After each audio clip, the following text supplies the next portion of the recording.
Hello, folks, and welcome to another episode of the IAMKAYPEE Podcast. We are sponsored today and always by the guys over at the Dapper Gent. They specialise in beard oils, grooming essentials, and have a really nice clothing line as well. And it's all handmade here in Scotland. You'll be able to find them on Facebook, actually, the facebook.com/the Dapper Gent products. And their website is thedappergent.tictail, which is TICTAIL.com. Now, on it, my guest is I'm going to be joined today by Kenneth Ewen, who's a friend of mine from training again. And he is one of the very few people that I know that's an actual creationist. I'm looking forward to this. So, without further ado... You are listening to the IAMKAYPEE Podcast. Here's your host, KP. Kenny! Hi. Welcome. Thank you. How's it going? I am permanently tired as usual because my cats woke me up wanting food and... Oh, you're a cat person, are you? Well, I inherited them when I got married, so... yeah, I have to look after them, and if I don't get up and let them out, they will defecate in the carpet or in the bath, so... I don't trust people that have cats. No? Oh, well.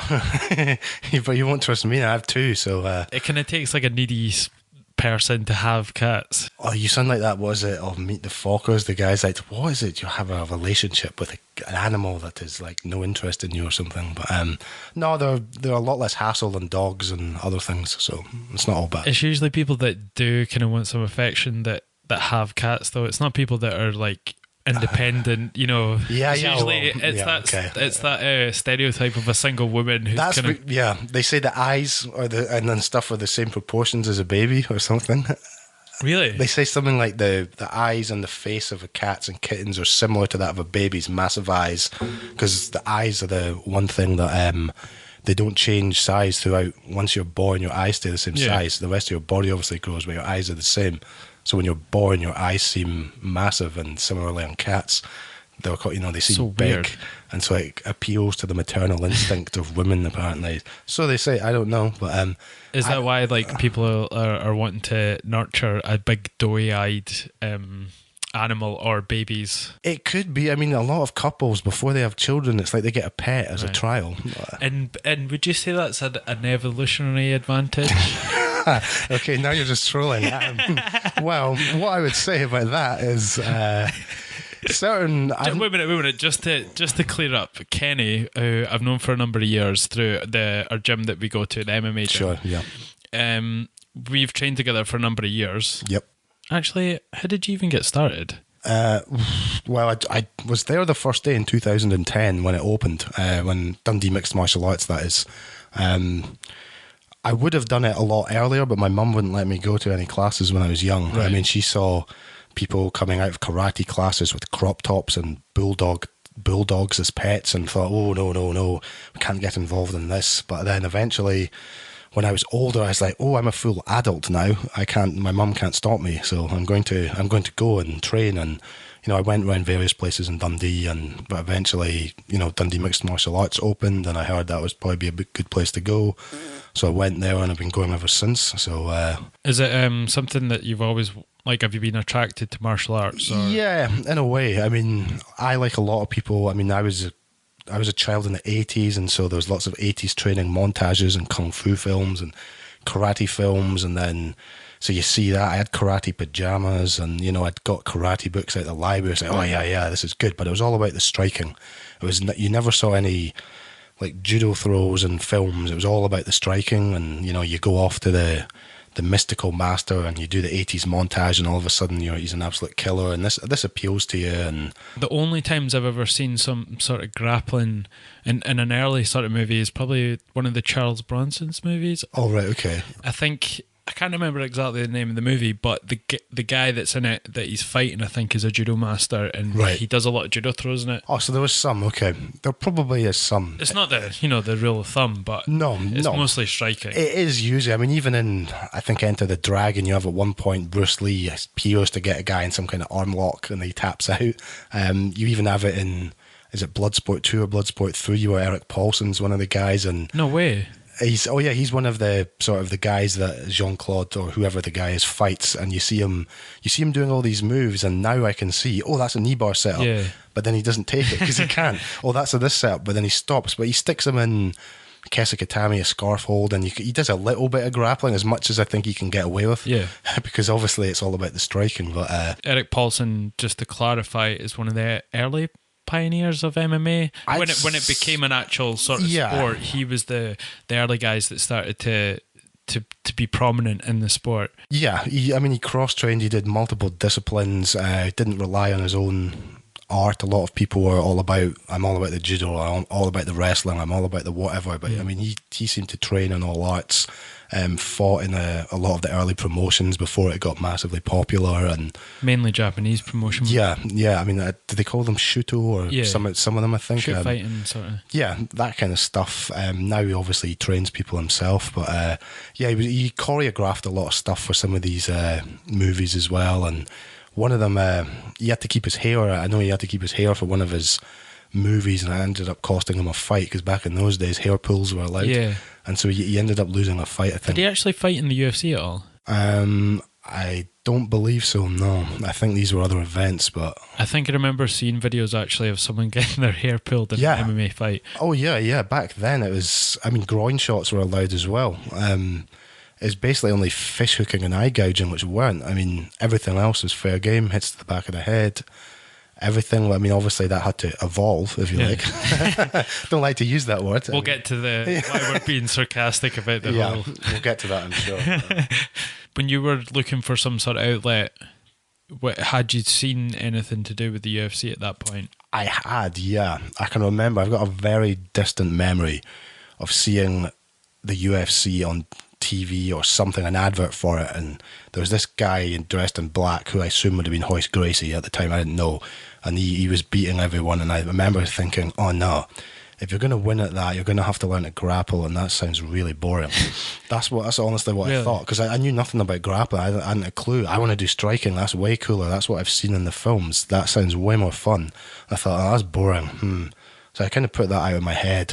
Later on in the 90s, university, I'd be around at people's houses, and they'd have some of the VHS tapes of, like, say, Ken Shamrock and Ortiz fighting, and that was interesting viewing and whatnot, but I wasn't, it's not like I was into it from way back, so to say. I was interested in it, but I wasn't allowed. But then I kind of, come 16, I got distracted by alcohol for about 10 years.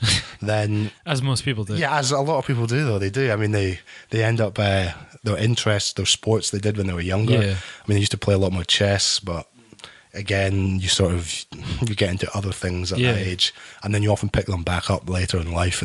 But then when I was around late 20s, I thought, oh, okay, maybe now my mum can't stop me. I'm going to give it a bash. And so I went around to see what I could find, try and find a kickboxing class, and met people, started getting into the grappling, and I liked it. And I actually remember the first time I saw the UFC, and I must have been... It was 1993, the first one, wasn't it? 93 is the first one, yeah.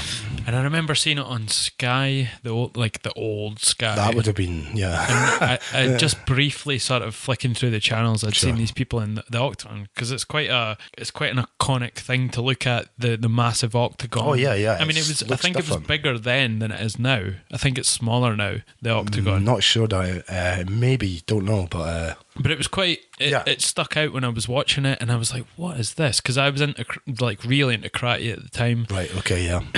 And I was seeing these guys actually having a proper fight, and it kind of freaked me out a bit because I was like, "This is not martial arts." In the back of my head, it seemed brutish or something, didn't it? And some people described it as human cockfighting and stuff, but it wasn't. I think that's John McCain.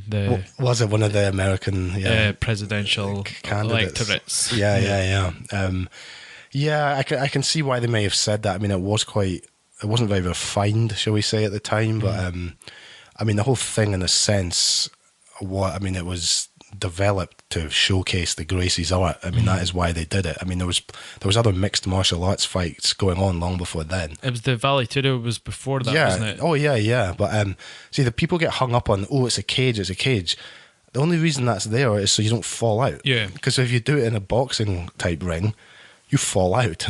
A lot of people, especially a lot of the submission guys, think that the ring is a lot better. Like there's we've heard Nick Diaz, who's a famous UFC fighter, complaining before that he prefers the ring to the cage because it shows like the true art. But I think that's maybe just him getting around his pitfalls of being a fighter. Yeah, I mean, it presents other problems. I mean, I can remember seeing some of the elderly Valley Tudos and like people actually holding onto the ropes to stop themselves being taken down. The same way you can hold onto the cage, but that's not allowed now. No. You're not allowed to hold on. But I mean, it has its own problems, and you do fall out. If someone's driving at you, you're going to go flying. And you want to keep the action continuous as well. You don't want to have to stop and start to bring somebody back into the ropes. No, of course. I think you have to have something to stop them falling out. That's purely all it is. It's not to make it brutal. It's not to make it like... It's not like they're locked in there and they can't get out. Yeah, exactly. It's not like that. It's purely practical reason. Because, I mean, there have been a lot of people falling out in MMA matches and in rings. I mean... They don't call boxing ring hitting.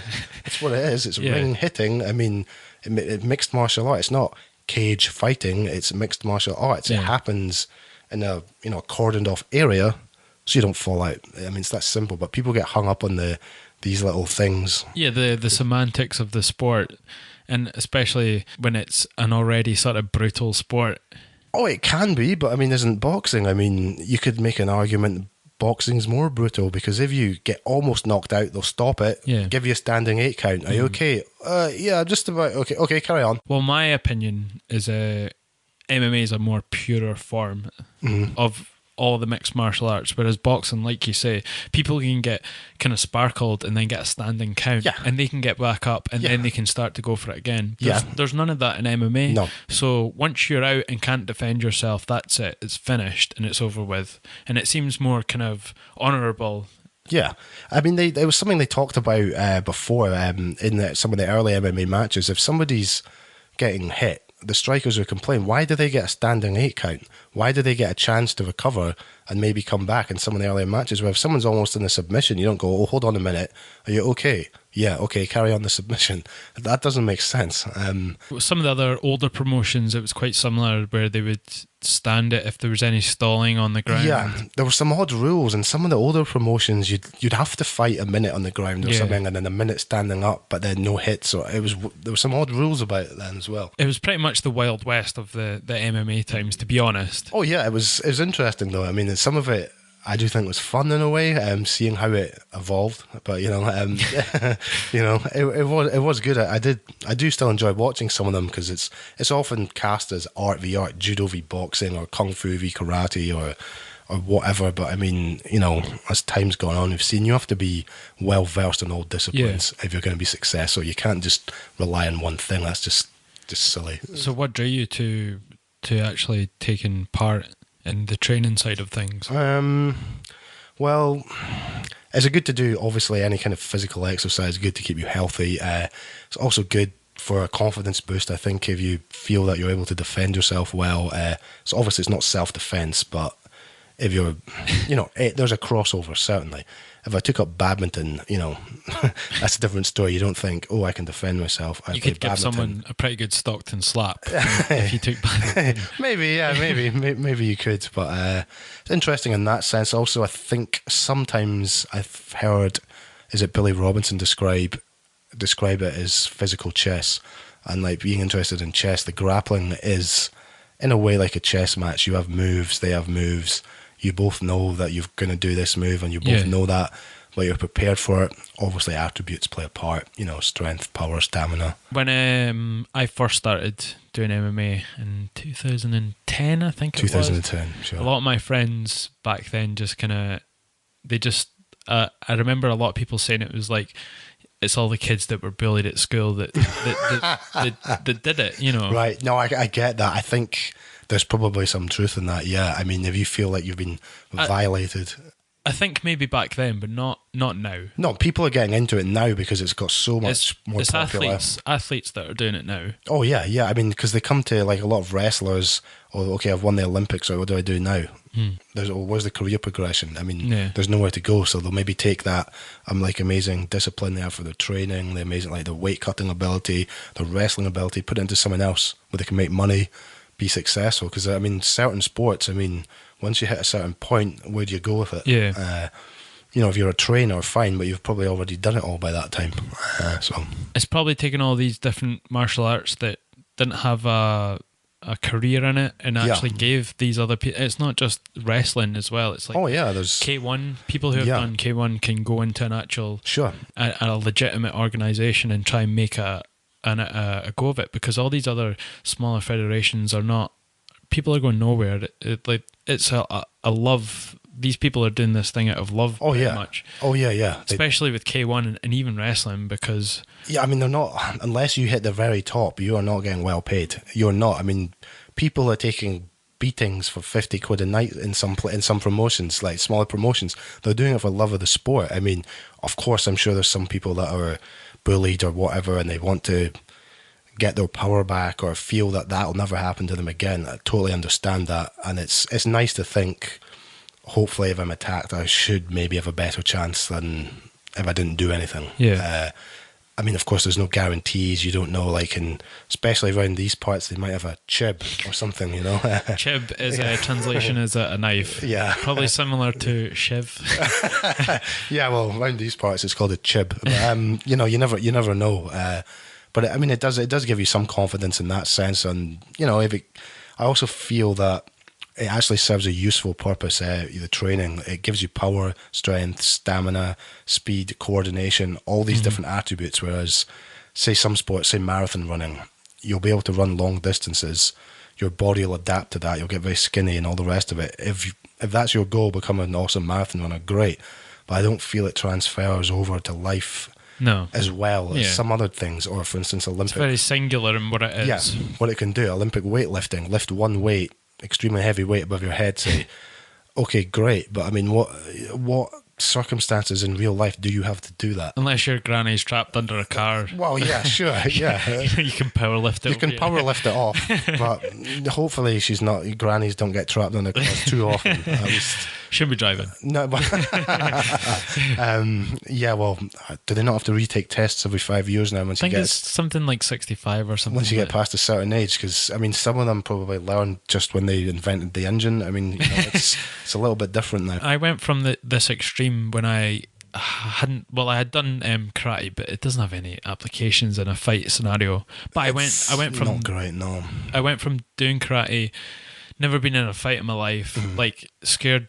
I'll pretty much say it. I was every time I was in an altercation sort of situation, I didn't know what I was doing, so I got the fear, and I would never engage in a fight. Oh yeah. I mean, I've never been in a sort of tussle where someone's been beating me up and I've not hit back. I've just kind of never went in that. Yeah. But then I went from that to training in MMA, and then not wanting to fight people because it would be disadvantaged. I would be just. There's no good outcome. It'd be poor for me to go and try and beat this guy up because I train every single day. Yeah, there's no good outcome. Either he chibs you, you get stabbed or something, and you're in trouble, or you probably more likely, I mean, you suplex him and kill him, and then, you're in prison. Yeah. There's no good outcome to this. These people, again, fights all the time. I didn't start it. Nonsense. You're looking for it, or you can't, you must save face. Some people are looking for it. I mean, I don't get into fights. You can never have. I can recall times I've walked into clubs and you can just sense that a guy is looking for something. It just doesn't matter what he's looking for. It could be anything. Yeah, I mean, I've spoken to taxi drivers that have told me, I've had some people in the car and they admit they just go out looking for a fight. That is their goal on a Friday night. They don't. At least they're honest about it. I'll give them that much. But some people are just looking for a fight, and the thing is, they come up a cropper when they find somebody that's equally, even trained, or somebody that's just as eager to fight. Someone that's equally matched. I don't understand why some of these people they think they're automatically awesome at fighting. I don't get it. I mean, no one would think they're automatically awesome at squash or archery who's never done it.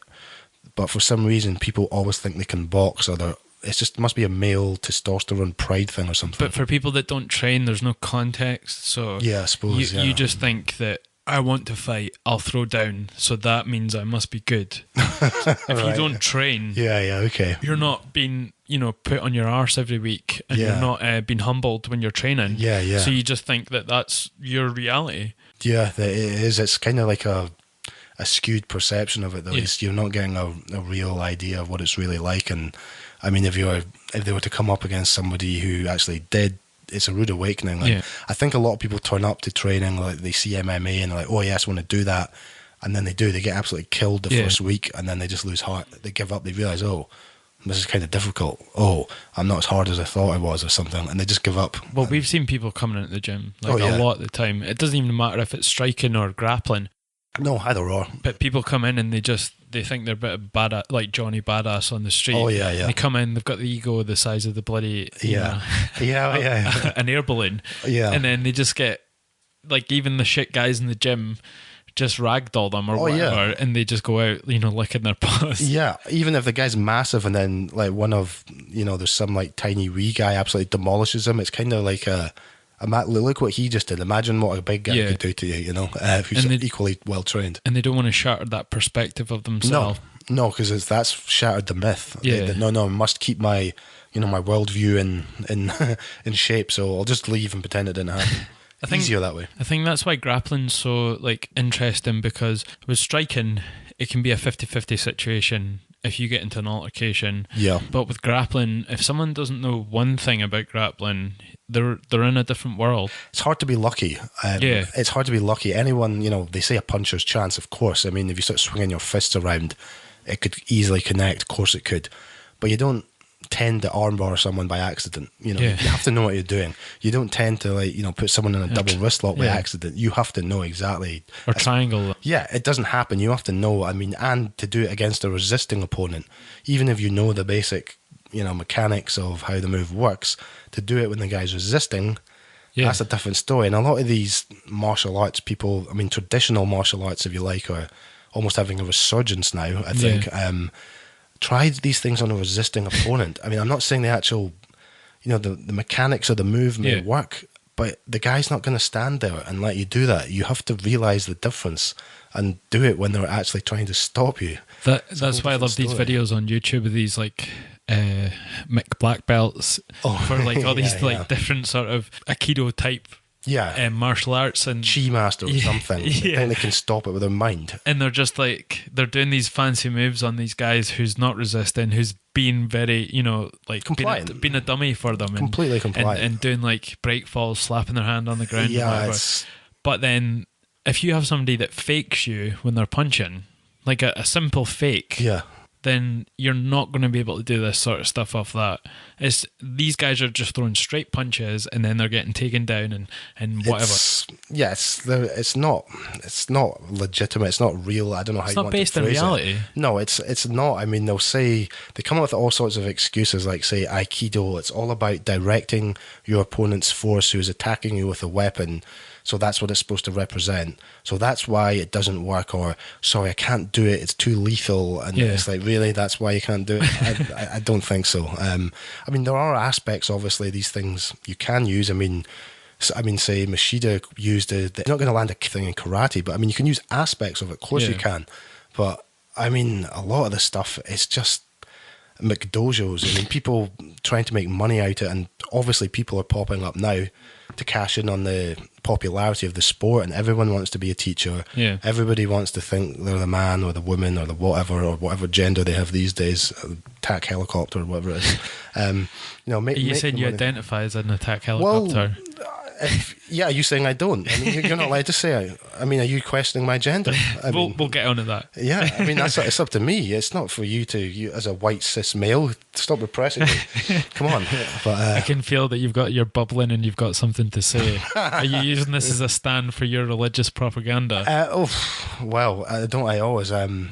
Well, that's the thing. You don't really shove it down people's throats. No, most of the time I don't say anything. Everyone comes to me. It's pretty much everyone in the gym teases you about it, but mostly in a respectful way. They try to tease you about it, but you don't take it as teasing. You just take it as it's banter. It's banter. I mean, most of the people I say most, yeah. I mean, I like the people. I would consider myself acquaintances, if not friends with them. It's, it's done in the core group, everyone's a good... Yeah. I think we all get on well. We train together all the time. I mean, you don't, you're trying to hit each other and break each other's arms. I mean, you get on well generally, and you don't tend to keep on training with people doing that you don't like.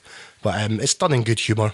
So I think the main reason that people sort of, as we said, like tease or whatever or make fun about it is because I think they're curious, because you seem like a person that's, you're an intelligent person, and you always kind of base your opinions on fact. And then when people find out that you're a creationist, is that how you would... Oh yeah, I'm a creationist, yeah. They were almost surprised, like, whoa, I thought only stupid people were that. Whoa, I thought Christians were all idiots. This is the kind of stereotypical image of them they have, like these absolute nutters or something. But would you not say probably 80 to 90% of the creationist population can be like that? Some of them, but it depends what you mean, because there's a big thing people say, they deny science, but I would suggest to them learn some history. I mean, the founders of modern science are Bible-believing creationists. People like Newton, people like Boyle, people like Kelvin, all these. Would you not say that's a sign of the times, though, to believe in Christianity?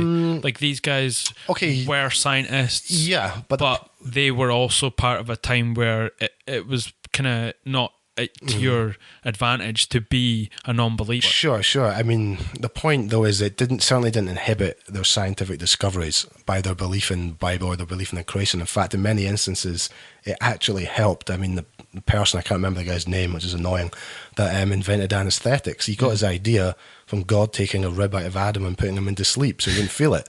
And he did it, he tried it, and he killed 3 people, I think, before he actually perfected it. So he still thought, no, this is a good idea, this is going to work. And eventually, I mean, that's how we have anesthetics. You can be inspired by something, though. Yeah. But that doesn't necessarily mean that the actual act of God taking the rib from... Oh, yeah, it doesn't mean it happened. Yeah. Of course it doesn't. No, but that doesn't mean that gave him the knowledge to go and come about with anesthetic. It was the inspiration, but it didn't inhibit his ability to do good science. Yeah. Another one, I think it's what do you call it? The HMR scanners, it's not CAT scanners. Anyway, it's one medical device which name escapes me at the minute. Again, invented by MRI. Maybe MRI, yeah, by a Bible-believing creationist. I mean, they do good science. It's just when you get into origin science, now we're in different territory, because many people believe there's no God. They're going to be atheists. The world is this old. The universe is this old. We have a common ancestor with apes and all the rest of it. But I mean, to me, this has big implications on morality and many other things. It seems every time I've spoke to you about stuff like this, that seems to be one of the big things that you bring up is morality. Oh yeah. For me, morality is the Achilles heel of atheism. I mean, morality is merely a construction in your head. If you take out God, if you take out the divine, morality is basically just what you define it to be. You can't say this is right and this is wrong, because that's just your opinion. What is your standard? I mean, Richard Dawkins, evangelical atheist, I mean, he says the universe has all the properties, we would expect if there was no design, nothing, no right, no wrong, just blind, pitiless indifference. That's a paraphrase of his quote. He then goes on to make a documentary called Religion, the Root of All Evil. But didn't you just quote and say that the universe has all the properties as if there was no good or no evil? So, well, I think he's talking about contradiction. Of course, things are going to look designed no matter how you look at it, because there's going to be external properties that shape that whatever we're talking about. So it's going to have a design feature.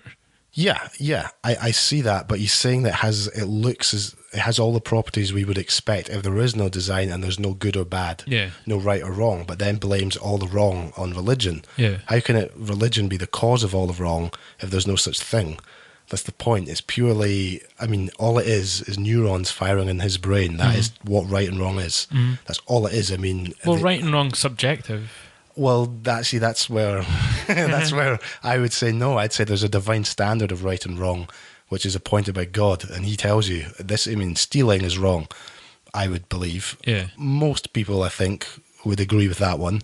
Most religions agree stealing is wrong, people might make up, hypothetical scenarios like, my baby's starving and there's a loaf of bread that belongs to Asda's. Yeah. Is it wrong for me to steal? I hate those sort of these are hypotheticals, but yeah, but out with that. I mean, stealing wrong, most people agree.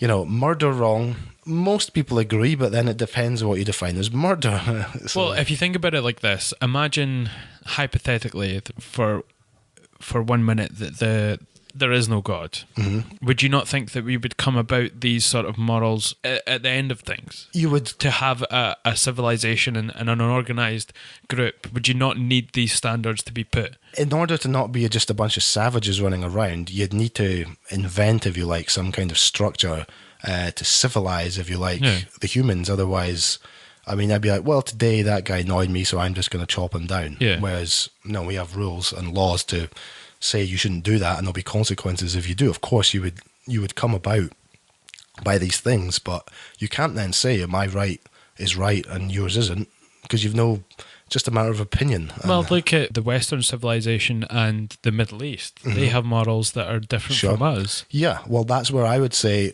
theirs are wrong. And I mean, but you can't just say like it's blatantly wrong. Like, but I can. To them.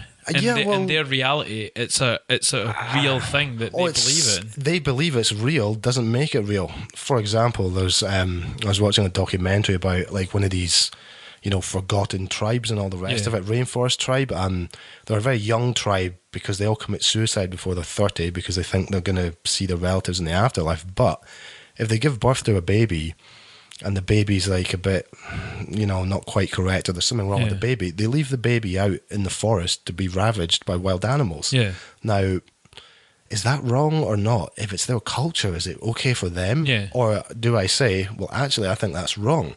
That shouldn't happen, because I'm going to apply the same standard to you guys as across all humans, because I believe there is a universal right or wrong. And as it happens, one of the children they left out escaped and actually survived, who was left out to be killed by the wild animals. But these people in these indigenous groups are not people that have left Christian societies and became these savages. These are people that have been left alone for thousands and thousands of years, and that's how isolated. That's how they operate. Oh yeah, sure. But then you get into the moral relativism here. Of course, I understand that. I'm not blaming them for that, if you like, but I'm saying if you're going to say it would be wrong for me to do it, you have to apply the same rule. Because otherwise it's like, well, people in this country can leave their babies out to be savaged. People in this country can't. I mean, you're getting into sticky territory. But that's societal. Yes, but again, some cultures are better than others. There's this nonsense idea. Calm down, Milo. There's actually some other guy who said it, I think Paul Joseph Watson or something, but there's this nonsense idea that everything is equal, everything is all relative, and it's your truth. No, that's not right. We shouldn't be ashamed of Western culture. We should be proud of it. Is it perfect? No. Has it done stupid things? Yes. Does it still do stupid things? Yes. But it's probably the best we've got at the moment compared to other cultures. That's just the way it is. We shouldn't be in a permanent apology for, there used to be 300 years ago, there was a whole load of slave ships in Liverpool. Probably correct. Yeah. But it wasn't me. It wasn't me that did. Yeah, that's for sure. But do you not think that Western civilization is contradictory to a Christian and biblical way of living? In what way? In what way contradictory? Well, you can say that there's a lot of sin going around. Oh, there's an awful lot of that, yeah. And that's due to a lot of westernization of the world. Not that I believe in sin, just a little bit. Well, I mean, I believe it's going to be, you're going to find that everywhere we find humans. I mean, this is another thing. People think you're born as a blank canvas, you're completely innocent, and you're only polluted by the world. And no, I believe humans are born corrupt. You're born with sin. You are born with a heart.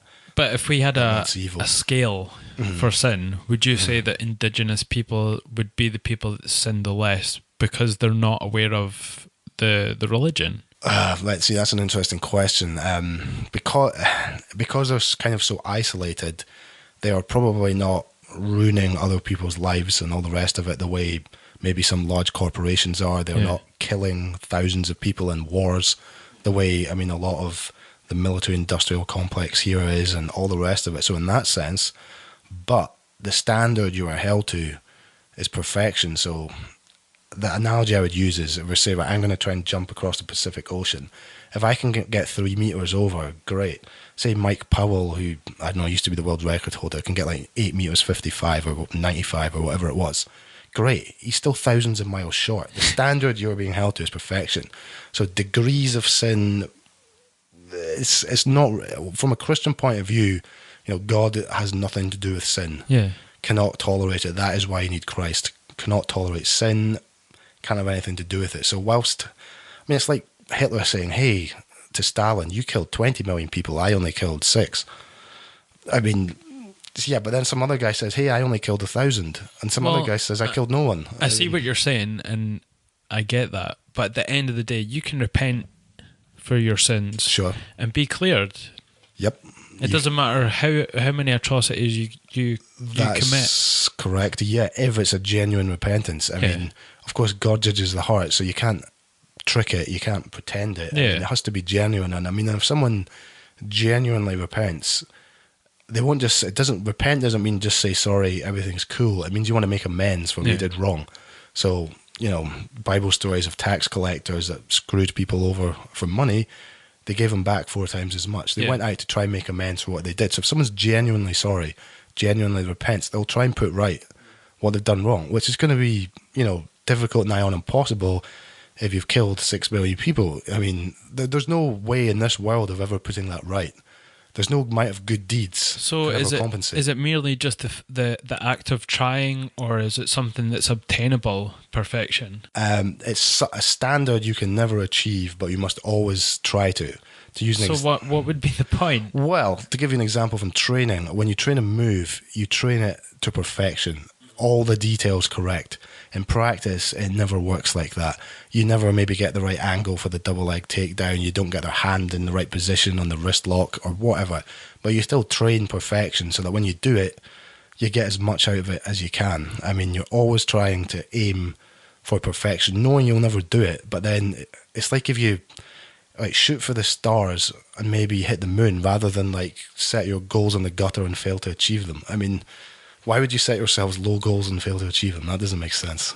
But it's kind of strange to me that you would perfection is the goal, but it's something that's completely unobtainable. It is completely unobtainable, but we're not. We are.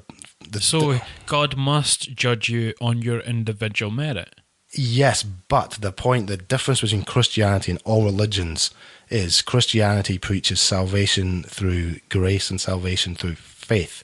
It's not works. It doesn't matter what we do, will never be good enough, whereas all other religions are preaching, for instance, Islam says the measure of your works is what will determine whether you go to the good place or the bad place when you die. The Egyptian mystery religion, they would weigh your heart on scales against the feather of truth. If you're, the good deeds were better than the bad deeds, you'd go to the good place, whereas Christianity says you'll never be able to do it, but someone else, i.e. Christ, did it. He kept the law perfectly for you, and you can get this imputed righteousness through faith in Christ, and it's a gift from God. It's not something we can earn. It's not something we can buy. That's the thing. We're getting into some deep kind of theology here now, but why would Christ die for our sins? I don't get that statement. Right. Well, the Bible says without the shedding of blood. Supposed Christ. Well, yeah, okay. I'm doing air quotes here. Air quotes, yeah, okay. Without the shedding of blood, there can be no remission of sin. There needs to be... But it seems very earthbound sort of things that you have to do. It doesn't seem something like a God would ask of you. It just seems like all these very... What should they ask for? 20 gold coins or something? It's just everything's of the flesh and it's blood. Why would God care about blood? Well... He's using earthly means. He works through our imperfect ways. Leviticus tells us the life of the flesh is in the blood. If people had paid attention to that, they wouldn't still be bleeding them, and only a few hundred years ago to bleed out the bad diseases. But it may do. Some things might seem odd to us, but we will be programmed to think what gods might ask of us, like, hey, I have 12 tasks for you to do, or go kill the Hydra and all this kind of stuff. What would you expect? I would ask you, what would you expect a God to to do then? What would the norm be? Just to clarify, for a number of years I used to consider myself as an atheist. Mm-hmm. But I remember I read Richard Dawkins' The God Delusion. Well, that's a horrendous book. Horrendously good book. Horrendously bad. But for a lot of people that would confirm your atheism, or if you're not already an atheist, convert you to some form of atheism. Right. But after reading it, it made me probably assign myself more as a agnostic. Right. Because there's too much. It's a full stop when you say you're an atheist. Right. That's the end of the story. That's the end of the story. Yeah. You don't believe in any other things, which we don't have evidence for. Now, I don't believe in God. I don't believe in a biblical God. Sure. But I don't have any evidence there's something greater. Sure, okay. And that's subjective as well, greater.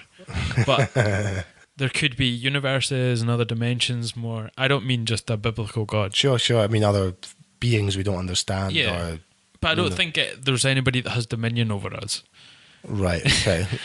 I understand what you're saying, yeah. I mean, obviously I disagree there, but you don't. I think what you're trying to say is you don't like just the close the book, don't believe in God, end of story aspect of it. Yeah. It seems like a very... It seems very anti-scientific to say, even though they need evidence to make claims. Sure, of course. And I know the whole flying spaghetti monster analogy, but at the same time, it's more than a flying spaghetti monster. It's life and what is life and what happens after you die. It's not there's something up there that I can't prove. It's we can talk about it. We can philosophize about it, if that's a word. Investigate it. Yeah. Why just close the book on it, basically? I think that's certainly a more intelligent position to take. Unfortunately, a lot of the time, there's like an a priori commitment to materialism in things like science and things like philosophy, as in every single thing we discover about the universe, we are going to fit into the framework of there was no intelligence behind this. There was never, ever any creator. Whatever we discover, we can't possibly have it point towards the fact there even could be a creator, which to me is very closed-minded. I think there was a quote written in the preface of one of the 100-year anniversary of Origin of Species, and it said something along the lines of, we don't believe in these things because of the evidence, we believe in it in spite of the evidence. Indeed, we cannot allow a divine foot in the door. In other words, no divine stuff, no God, nothing. It has to be, it's only atheism, that's all it is. And that seems a silly position to take, I think. Can you not kind of put yourself in the position where you kind of see how religion might come up through the ages and why it was there initially? If you believe that the Earth is more than do you say 6 to 10,000 years old? A young Earth creationist would say 6 to 10,000 years old. Would you say you're a young Earth? Oh yeah, definitely. Yeah, I mean, to which many people will probably be laughing at this point and snorting, going, "What an idiot," and all the rest of it. I get that. I understand why they would think that. But they think it's anti-science and all the rest of it, and you're denying science. It's well, no. I mean, I'd say to them, a lot of the dating mechanisms based on radioactivity, you must make a massive assumption. Radioactivity has been constant for billions of years. The rate of decay. How can you know that? You can't.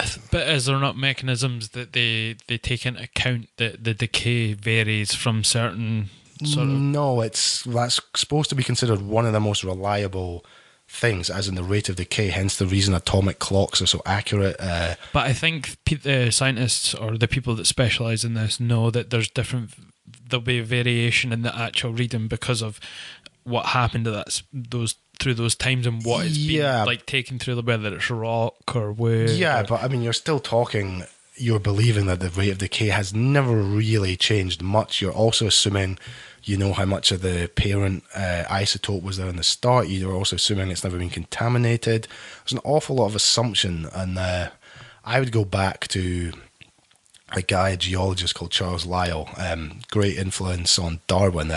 He wrote in his book, I think it was called Principles of Geology. It's about uniformitarianism and things happen in slow processes. I mean, he wrote one of his goals was to rid the world of Moses. What he meant by that was the first 5 books of the Bible, which includes Genesis. In other words, the biblical worldview of how the earth came to be. And in other words, because before that, people believed in catastrophism. like the world and, you know. Which I have strong opinions on. But right. I kind of, especially with Randall Carson, sorry to interject, but sure. I'm very into my catastrophism just now, which used to be an old world view. Oh, yeah. Yeah. I mean, he changed opinions on it, and, you know, Darwin was affected by this, and yeah, see, I think that there's reasons why this has happened, because, I mean, if you start teaching people evolution, old ages, all this, you create atheists. I mean, in communist countries, they don't tell you there's no God, they just teach you evolution. Yeah. I mean, it's almost, to me, a natural kind of progression on from the teaching, this idea that you get theistic evolutionists, which I think makes no sense at all. Oh, God maybe used evolution. They're just the biggest fence sitters in the world. Yeah, you get splinters sitting on the fence. It's not a good idea. And I mean, you may have seen in many hotels there used to be Gideon Bibles. Yeah, they're always. I mean, but like, what's the difference between a Gideon Bible and is it the? Oh, it's just the name of the organisation. Yeah. It's just the name of the. Is it still a King James Bible though? It might not be a King James Bible. It's just the name. As an organisation that name themselves after a character from the Bible, Gideon. They name themselves after that. So they're Gideon Bibles. Used to be in loads of hotels, but now secular organisations have campaigned to stop this, because they're saying, why should we be forcing this on people? And then so a lot of travel lodges and the like have stopped putting them in. But what did they also say? They said, well, we want these all replaced with another book. Which book did they choose? Origin of Species by Charles Darwin. Now, why is that? I don't agree with that. I think not. I don't think you should put any books for people. At least that's no books more consistent. Yeah. That would be consistent. But the point is, you shouldn't try and replace it with another. They're replacing it with the opposite. I get why people pick on this whole militant atheism, because it has become pretty much like very this. Militant. Was it Atheism Plus, where it's almost become a religion in itself. Oh yeah, that's why there's the Church of the Reformed Spaghetti Monster, and because you end up adding things onto it, which pluses, and it's very contradictory, this Atheism Plus, because if you're an atheist, that's just it. End of. There shouldn't be any more talk about it. You don't have any belief in. It's lack of belief in deities. You're not taking on the belief of a god. You're just, that's it. Yeah. So you don't have to go any further with it. No, it stops there. Your lack of belief in deities, God, or all gods, you don't believe in them. But this Atheism Plus, where it's just trying to become an actual organised sort of... all this new social justice stuff and all this kind of, oh, you're only a good person if you believe this. And yeah. I mean, they can't... See, a lot of these new kind of secular societies or organisations now are beginning to realise, because they all used to mock the church for not being able to agree on things. They're realising they're now all disagreeing with each other over issues, you know, the big issues, things like abortion, transgender, sexuality, all these kinds of things. They can't agree with each other on that, because they've no... The thing is with them, they've no guidebook. There's not an atheism Bible. Whereas, neither there should be. Neither there should be, but I mean, Christianity has a Bible. Christians should be thinking the same things on these issues if they're consistent. Yeah. But I mean, with atheists, there's no handbook. So I mean, why should they all be agreeing on the same thing? But then you start getting split offs, and just the same way churches are, do it as well. It's not something that everyone should agree on when it comes to atheism. It's just something that you don't take in as a belief. That's it. Sure. It should be that. I think that's where it should just stop. It shouldn't become an actual functioning sort of entity where it's pushing for evangelical atheism. Yeah, to an extent. Oh, you're preaching atheism. Yeah. Yeah. People preach atheism. They go out of their way. Yeah. Don't listen to all these. But they're just idiots. Replacing one religion with another. Yeah, of course. But then this is what people don't think. They think, no, it's completely neutral to teach atheism. We can't have religion in our schools. We must just preach secular. No, what you mean is you want your religion in school. That's what you really mean. You want Christianity out. You want Islam out. You want Buddhism out. Yeah. You just want, there's no God. You're free to believe what you want, but we're not going to, if we're going to teach anything about the Bible, if we're going to teach anything about any religion, it's going to be taught as myth. They shouldn't teach something as a religion or a viewpoint on religion. They should just teach religion as a standard class, which they do. When I was in high school, it wasn't like they were trying to brainwash you and anything. No. It was just they're making you aware of other cultures. Oh, sure, of course. Which was brilliant, because when I went to America, obviously they have the separation of church from state. So you weren't allowed to teach religion, and you weren't allowed to teach evolution in any of the school classes. Right, okay. My experience with Americans, especially where I was in the Deep South in Louisiana, they can be quite close-minded when it comes to other religions and ways of thinking. And I think that actually contributes to it by not teaching them I think religions. That's a part of American culture in a way. They're very unaware of people other than themselves. Yeah. I would say about separation of church and state, the whole reason that thing's in there is not so you can't teach about any kind of religion in school. It's to make sure that no particular sect or brand of, at the time, Christianity is promoted over one than the other. I mean, it's not to keep religion out of schools, because the same day that was written, there was also I think a rule put in about a national day of prayer. So it's not to keep religion out of schools. It's, in a way, it's to keep it so that nothing is promoted. Well, that's basically what I'm saying. It's like something, if we're teaching one, then the other has to be taught. That's what the Christians were saying. Like, if evolution was going to be taught, then we have to teach a counterpoint to it. Yeah, which is called critical thinking. Where this is what they're not getting now. I mean, when teaching evolution, they have like critical thinking. Can you think of ways in which this could have happened? They're not teaching critical thinking. You're being taught what to think. But that's thing a is, huge difference. Evolution isn't so much as something that's to be taught as a viewpoint. It is like something that's taught as a theory, but a theory in the sense of it's pretty much right, but we still call it a theory. Come on, Kenny. You know, when it comes to scientific theories, a theory is just not a theory. That's what I just said. It's taught us something. It's called a theory, but we pretty much know it's right. That's what. But everything in science is a theory. Developing, constantly being changed. Yes, I mean the bog standard one that people go to is obviously gravity. The theory of gravity is a theory until it's proven otherwise. Yeah, but the problem with that is you can study the effects of gravity. You can study on all they don't actually know what causes it. Of course, I'm not. That's one of the things that freaks me right out. I've been like looking into this recently. People don't know where gravity comes from. Yeah, why? Like I actually was thinking about it. Is gravity a pulling force or a pushing force? And I googled it, and supposedly it's a pushing force as opposed to something pulling inwards. Right. Okay. It's the absence of something, so it pushes in, I think. Well, this is getting kind of weird. Because I thought it was like a force pulling in on itself. Yeah. Okay. I mean, every object in the universe is supposed to attract every other object, but under what forces? This is what confuses me about you. Every other part of your life is like part of science. It's part like everything you know is due to science, apart from your morals. Yeah, you can't put like stealing is wrong in the test tube. That doesn't work. But that's subjective.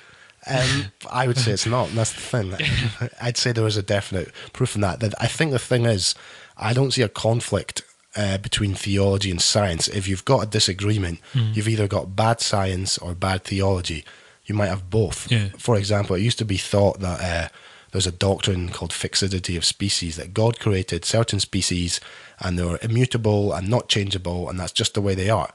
I mean, the Bible doesn't say this. So then when people like Darwin go off to the Galapagos or wherever, and biologists study animals and they see, these animals have changed a bit. This is a bit weird. What's going on here? Then they go, look, the Bible must be wrong. Yeah. No, I mean, the Bible taught that animals reproduce after their kind. Yeah. And of course they change a bit. I mean, you can see it.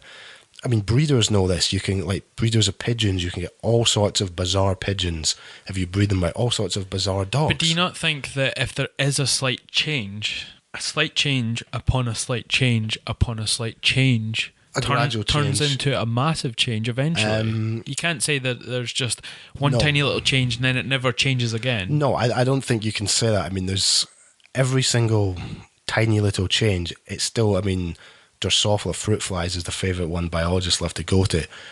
They can breed thousands of generations of them, but they're all still fruit flies.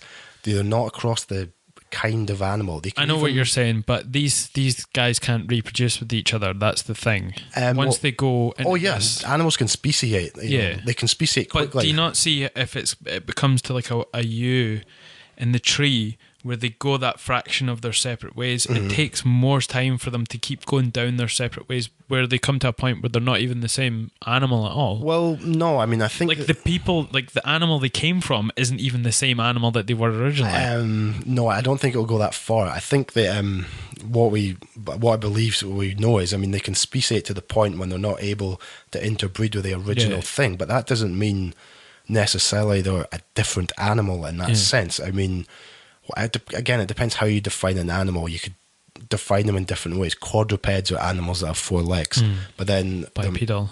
Bipedals too. But then you may classify things in a different way. Reptiles, mammals. I mean, mammals would include whales.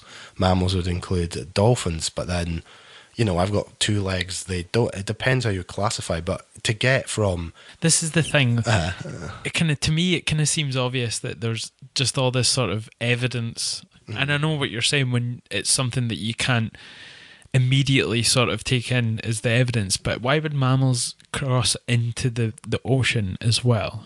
Well, if a mammal's a mammal, it breathes air. Sure. But a mammal obviously evolves to be in the water and breathe air. Okay, right. All a mammal means is it's just a way of classifying animals. That's all it is. I mean, if you take out that's a classification like humans have come up with. Take that classification out and start with no classification.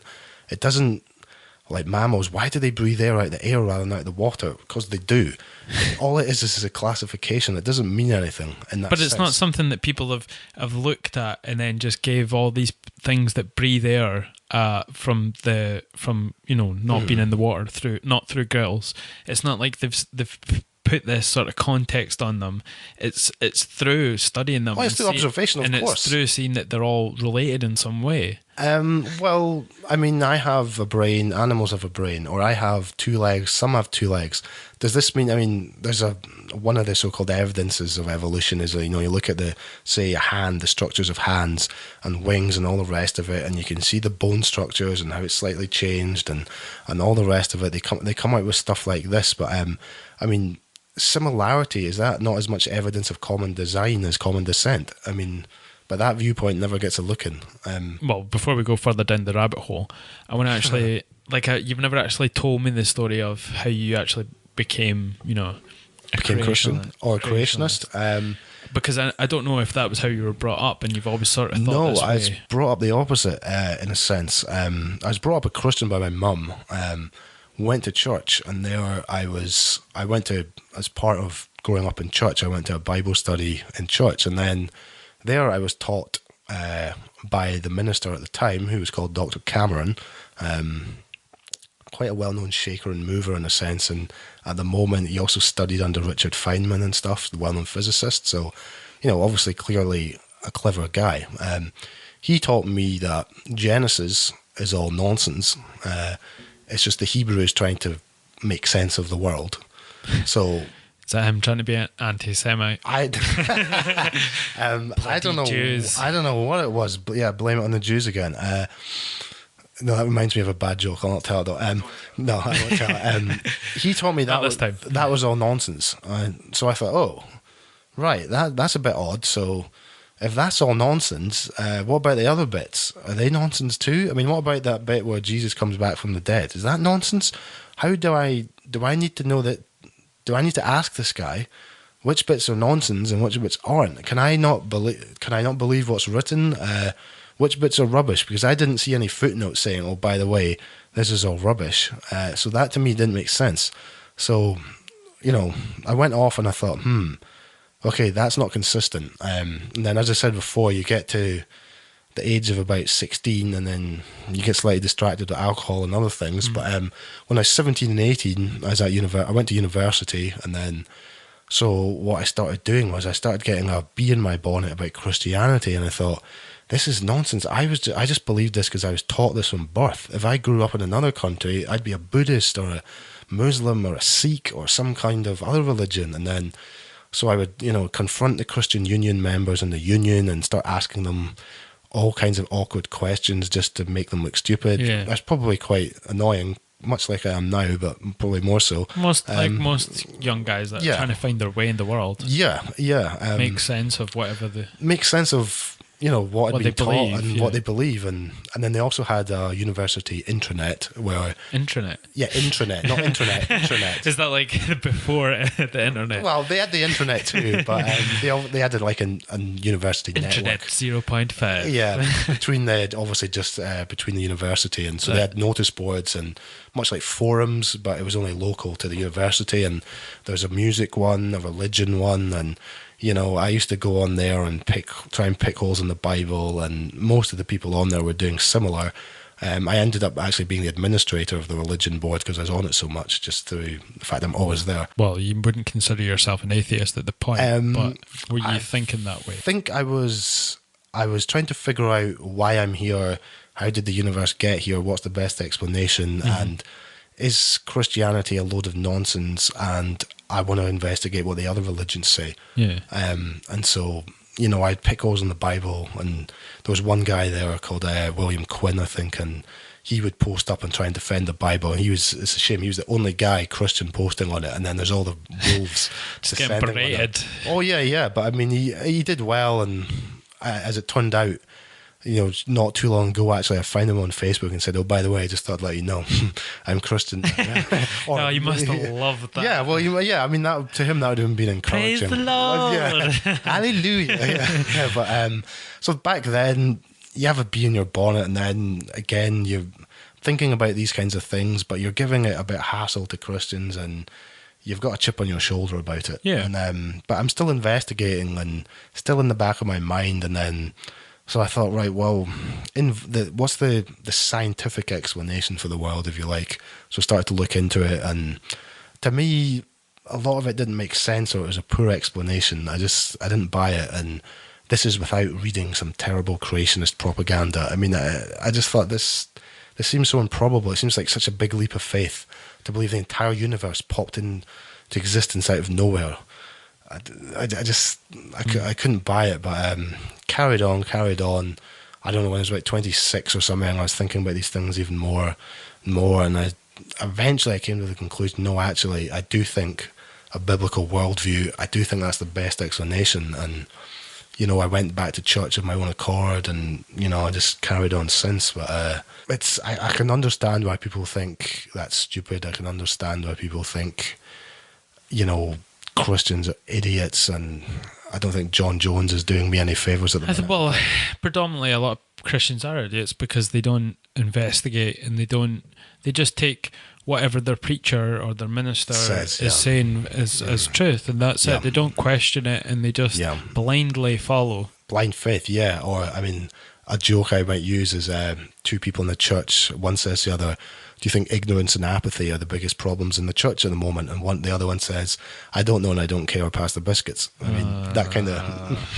sums it up, Well, at least we know you weren't going to be a comedian. No, it does sum it up, though. A lot of them, they just don't know. They don't even know how to defend their own religion. If you ask them, why do you believe this? They don't even know. And this is, I find, incredibly frustrating. And it's also, I believe, the reason that church has lost so much of its voice, so much respect. It used to have credibility, if you like. Yeah. People used to look to the church as, even like the secular society, even like non-Christians and all the rest of it. It was an institution which had respect. And now, a lot of the time, it's not a joke, but there's no respect for it a lot of the time, I don't think. I think that's the sign of the end times. Well, the end is very fucking nigh. I'm not about to prophesy on when things are or aren't going to happen, but certainly a lot of the things the Bible mentions, are happening. But so, what actually took you from starting to think that that Christianity maybe has the answers to a full-blown creationalist? Well, it just seemed to make more sense to me, which, again, I realise sounds stupid to a lot of people, but the whole worldview of why are things the way they are? Why is it seem to be the case that up until a few thousand years ago, humans just suddenly, civilization popped up out of nowhere? I mean, this is where people come up with ideas like aliens. It must have been aliens because, otherwise how could that happen? Yeah. Because before the kind of the secular ideas, hundreds of thousands of years before that, were all savages and all the rest of it. And all of a sudden, something happens and, we know we can make civilization now. We know how to farm. We know how to do all these kinds of things. And also things like, pyramids, all these kind of, I believe we've increased in technology, but to a degree decreased in intelligence. I believe a lot of knowledge has been lost throughout the ages. It's not always quite as... Seems like you're kind of got your toe in the catastrophist sort of waters with how you're thinking. In a way, say... was it Graham Hancock says we're a civilization of amnesia? Yeah, because in a way, with amnesia. Yeah, in a way. Imagine like the whole world was going to die bar you. Do you know how to make computers? Do you know how to do all this stuff? No, you know about them. It kind of takes me back to a Joe Rogan stand-up joke. He's like, if there was some sort of apocalyptic catastrophe that happened now, how long would it take for someone to send the first email? Yeah, well, that's a good question. Everyone would just be like, stupid, I don't know what's going on. Because you'd be bad. You might know about all this technology, know it exists, but could you actually reproduce it? There's certain things, though, even in the past several hundred years, we can't reproduce. Damascus steel. This is apparently. No, we can do it. Is it really as good? Actually, there was I watched a documentary on the Vikings who were doing something that was equal to Damascus steel. As good. And it wasn't made from Damascus steel, obviously, but it was actually, ore, I think. And it was actually like better than Damascus steel. So it's actually supposed to be better? Yeah.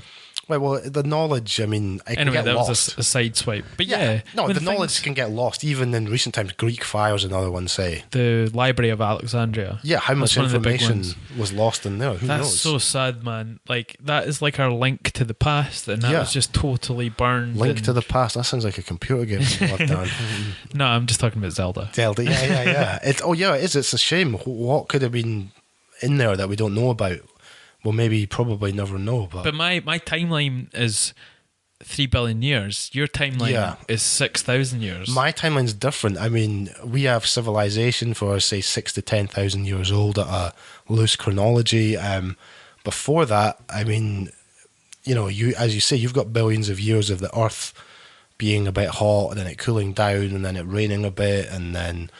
This is the thing, right? When you're talking about creating the Earth, God created the Earth in 7 days. 6. Rested on the 7th. Yeah, because he's a fucking thug life. He chilled out. Just be pedantic. And whether you believe it was 6 24-hour days, even though the 24-hour day didn't exist till a couple of hundred years ago or whatever. Nah, but there was evening and there was morning. The terms evening and morning are meaningless in the sense of a day. But apart from the semantics, why would somebody create a whole universe full of planets that have came about through a natural sort of progression of sorts, and then think that your own planet is something special that was created by... Well, my answer to that would be, to a Christian, a Christian believes the heavens declare His glory. The universe is for God's glory. Where is heaven? Well, there's three heavens talked about in the Bible. There is the heavens in the sense of the sky, like which planes fly in. Yeah. There's heaven in the sense of space where the stars are, and there's heaven in the sense of the divine sense where God is. This is where Mormons get this wrong. They think there's three... Bloody Mormons. Mormons at it again. They think there's 3 degrees of heaven. They think... But you just said there was... No, they think there's 3 degrees of divine heaven where the super Mormons get to the best heaven. You guys just can't agree, can you? Well, it's misinterpretation, I would say, but... Well, that's the thing. Like, the Bible's totally open to interpretation. Sure, to a point, but... There are certain core doctrines which you must believe, otherwise you're believing a different thing. And do you not think that some of that can be lost through translation? And it can especially be, with in the a way. King James That's Bible. the best version. That's the best version, by the really? way, in my opinion. Yeah. What? I like the King James version, yeah. But that was the one that was changed the most to suit himself. Who changed it? Who do you mean? King James. King James the Sixth? Yes. Well, because he had a political stance. A political agenda. Yeah. If you go back, we're talking Erasmus as well, 500 years even before the 1611 version. For me, what I don't like about some of the modern translations, apart from the stuff like we're going to make it all gender neutral just to be, that does my head I can in. feel that you're trying to get into this discussion. That does my head We'll get in. there eventually. But they also do things like certain words they translate wrongly because of scientific belief.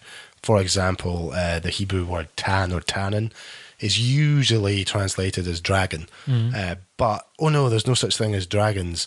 Right, we better make him jackals or something. Yeah. They take liberties with some of the translation. But they're trying to put it into a real world context. Yeah, but... It's supposed to a fairy tale. Yeah, but this is the thing. Yeah, okay. This is the thing. They make subtle changes because of that, which can affect things. Oh, hold on, this appears to be the wrong amount of chariots. We better change that because that appears to contradict this verse. But it doesn't. Your if you actually belief, read it properly. Your belief in the Bible is down to people scientifically translating from one language to another. Yeah. So your belief is based on science. Well, in a way, you're getting... Obviously, there's a translation from the original languages of Hebrew, Greek, Aramaic. and Aramaic as well. Yeah. Is there an original version of the Bible that's in Aramaic? Not that we have one. We don't have anything now. I mean, we only have copies of copies. I mean, we do have pretty old manuscripts, and I would say though, as far as documents go, the Bible, we have by far the most manuscripts of any book. I mean, I think the next closest is Homer's Odyssey. Yeah. The Iliad. Yeah, and that's masses less manuscripts, and overall, there's a massive agreement in what the manuscripts say. It's not changes. There's not loads of differences. I mean, you get copyist errors and whatnot, but why is it built on the Jewish Bible? How do you mean exactly? Well, all the first books are from the Jewish religion. The Pentateuch, the first 5 books of the Bible. Mm-hmm. There's the Old Testament and the New Testament. We have God revealing himself, if you like. So the old bullshit and the new bullshit. That's not how I'd put it. You see, there's laws in the Bible or something which people get very confused. The way the Westminster Confession of Faith describes it is there's the moral law, the civil law, and the ceremonial law.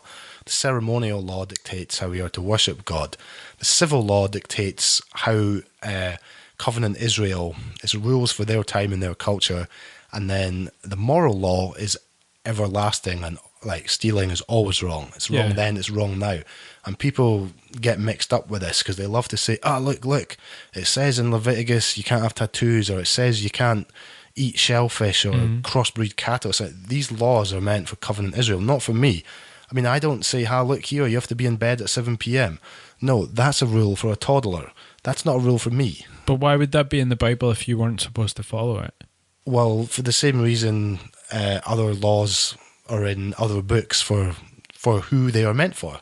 I'm reading things, I mean, I could read a book on childcare and it would have rules for the children, and they're meant for the children, not for me, but I need to know that information, and it can still be beneficial and helpful for me to read it and know what it was. But if it's supposed to be an overruling sort of law, then why would it be something that you can just say, well, I don't need to follow that because these people can do that? Right, well, it was changed. That, for instance, the way they were to worship God before, there was a high priest who was the representative for the Jews, and he would make sacrifices. He would go into the Holy of Holy Places once a year, make atonement for sin.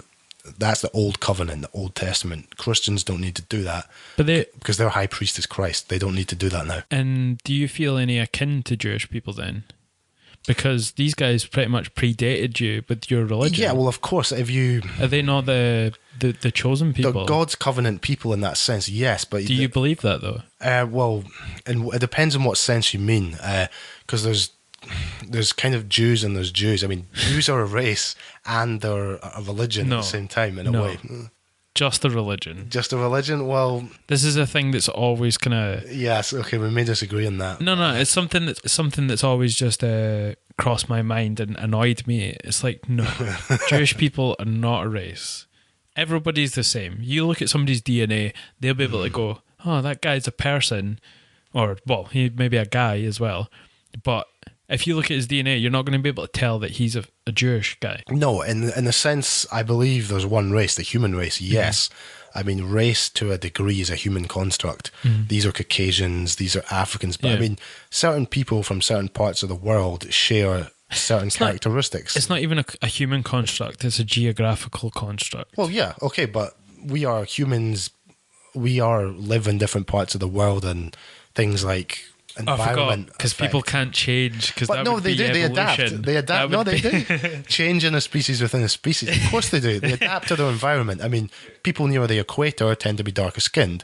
People further from the equator tend to be lighter skinned. That's no coincidence. I remember trying to tell some of my friends this in high school, and they laughed at me and thought I was being racist. It's not racist. It's just a fact. why are most the people that are black skinned are from hotter countries and from the equator? It's obvious. It's something. It's to do with melanin. Yeah, it's to do that's all with, it is. I mean, you can go into all the explanations of through breeding. Whereas you could turn up as white skinned if you live. I mean, the people that are going to breed and survive there are going to be people more. It will end up like that eventually.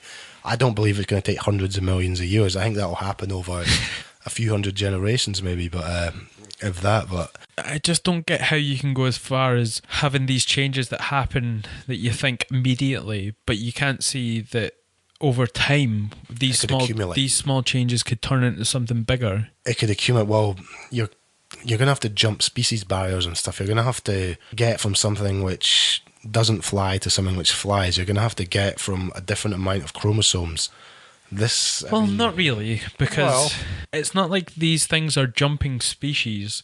What they're doing is creating another path for themselves. They're becoming another species. They're not going from one species to another. They are just merely turning into another species. So are you saying they only through gradual changes? There's no kind of hopeful monster punctuated equilibrium kind of thing going on here, where huge changes happen in one leap. No, well, they could do. It depends on the pressures, outside pressures. There could be something that needs you to make a leap, but there isn't anything that's going to be a massive leap where you go from having no eyes to having 2 feet and a bloody pair of sunglasses chilling out in a Ferrari. Okay. Well, again, I mean, a lot of examples people use of, look, these fish live in a cave, it's dark and they lost their eyes. How's that? That's like loss of function. That's not proving anything. That's another thing that people always say. They're like, well, we're not evolving anymore, we're devolving. No, evolution's evolution. No matter what happens to you, you're evolving differently to what you are. There's no such thing as devolution. We can see it already. I mean, if you look, when people in World War II went to Japan, I mean, you can see pictures. They would draw the Japanese as standing on a box and they're still shorter. Yeah. And this is due to diet. Yeah. This is due to what they eat. But we went over and went, here, have loads of meat. Check out. It's awesome. They start growing bigger. Then we get fucking Lin Sanity, the guy at the basketball player. He's Chinese, but he's like 7 foot tall. Yeah, I mean, anyway, I'm jumping topics here, but I don't see how you can kind of edge up to the line when it comes to people changing through, genetics or whatever, but you can't go past that line where it says, I think we do change into, different species. I see what you're saying. I think people, to me, it's drawing out a gnat to swallow a camel. Tiny wee change. So look, this means a fish eventually can turn into a philosopher. I find that hard to believe, because effectively what you're saying is single-celled organism which managed to just come alive, give it long enough, its descendant will be a human. That's quite a leap of faith. Well, when you say fish, something that lives in the water. But would you say that I'm correct in saying that in a species there is a variance in size of species? Oh yeah, even in, if you look at a population of animals in a different season, in a rainy season and a non-rainy season, maybe the size of insects will be much bigger in a good season, of course. So what if one of the biggest sort of, take an elephant gets to its biggest size, and then that started to diverge, that could then lead into something that stays that size. Yeah. And then further down the road, it might change into something that then has a different size and range and population, so there might be something bigger than that, and then smaller than that. But then you're losing information. You've lost kind of the genetic information for smallness, and it's just big. So it's not actually an increase in information. You're losing it. I just mean it in the sense that it goes from being something small to something that's big. Really, really large. Oh, yeah. Things can go from small to big, but they're still elephants. I mean, look at a Chihuahua and a Great Dane. They're both dogs. Huge size difference. We know how those two came about. But, they're still just dogs. Do you not see the genetic manipulation in dogs, though? Well, what do you mean by genetic manipulation? Well, we know that all dogs are... you're going to comfort me in a minute. I know you are. You know that... I won't talk about bananas. Don't worry. He's a fucking banana. But you know that all dogs stem from wolves. Okay, canine, basically. Well, yeah. Okay. But wolves are separate sort of... I have no problem class. Yeah, the same kinds of animals. I mean, horse and a zebra are probably a common ancestor. I have no problem with that. But why would it evolve to have black and white stripes? Because it's good camouflage, maybe. But that's still evolution and genetic. Yeah, I have no problem with that. Right, though, okay. Because it's still a horse kind of animal. So you only think on the micro, not the macro. Yeah, people don't like the terms. I have no problem with things evolving and changing. Of course they do. But I don't think I don't like to say jump species because, I think things can speciate. But what I would say is the kind of animal. You're definitely been watching too much Ray Comfort. I don't watch him. He does wind me up a bit. And he doesn't do... this is the thing. If people watch him, he doesn't do my reputation any favours when he talks about bananas. I don't think a lot of people will know who he is in the UK, but basically he's... Is he from New Zealand originally? I think, he's... Australia or New Zealand. I'm not sure which, but he... says some ridiculous things. And he claimed to be an atheist for a long time. And then he... Could be true. And then he... What did he become? Because he is a creationist. He's a creationist, but I mean, he tries to... He's also an apologist in the sense that he'll try and defend the faith and arguments, but the things he says just aren't very well researched or very clever. Or he talks about, look at bananas, they fit the hand... That proves God exists. And then everyone's like, people post up pictures, hey, look, Ray, a straight banana. What do you think about that? Well, just no, be quiet. I saw that video where he was saying that evidence of God is, if you take a banana, it has a natural wrapper. Yeah, because it comes in banana skin. Yeah. It has 3-4 ridges, which Something it comes like in the shape of the hand when you're holding it. And then... Obviously, the banana that we eat today is not the same shape as a banana that used to be. Grown like that. It's straight and it looks more like a pomegranate in a sense in the middle. Yeah. It's very different, and he used that as proof that evidence God exists. Of God, yeah, the bananas we eat have been grown like that. And it just seems very short-minded. But I can't stop following him on Facebook. Maybe you should follow someone slightly more, less mental. I mean, Ken Ham. He looks like Abraham Lincoln. He's more my kind of guy, though. He's very well. He knows his Bible very well. But it's not like it's anything based in fact. He's the one that moves the least when it comes to the Bible. Like all these other people kind of compensate for a lot of things when it comes to with the Bible. But he is just like, no, the Bible doesn't say that. This is what it is. He doesn't move. No, but that I can respect, and you'll maybe know famous atheist Penn Jillette. Yeah. He mentions things like this. He says he's no time for liberal Christians. He says no time for this. He says he's maybe a preacher at heart because you can take an evangelical Christian, someone that really believes it, look him in the eye and tell him you're wrong. And similarly, the Christian can look at Penn Jillette in the eye and say you're wrong, and he can respect that. Whereas the liberal Christian that, tries to sit on the fence, chop and change his ideas about things every time. Well, I kind of do respect somebody that kind of sticks to their guns, but at the same time, it can be a bad thing too. For instance, I'm going to believe that the moon is made of cheese, and no matter what, I'm going to believe that. I mean, I'm going to be staunch in my belief. So it's not always a good thing in of itself. But you don't seem that way, though. You're not staunch in what you believe. You seem, even though you've chosen the route that you're going down, you still seem like you're kind of steeped in what is fact. Oh yeah, I'm very big on facts. I can't be doing with this feelings trump facts. I'm going to create a new agenda. You're trying to shoehorn this conversation in. like science, in a sense, matters. Feelings, just because you feel something doesn't make it so. And a lot of the things we have are due to scientific discoveries. And Well, not even a lot of things. Everything.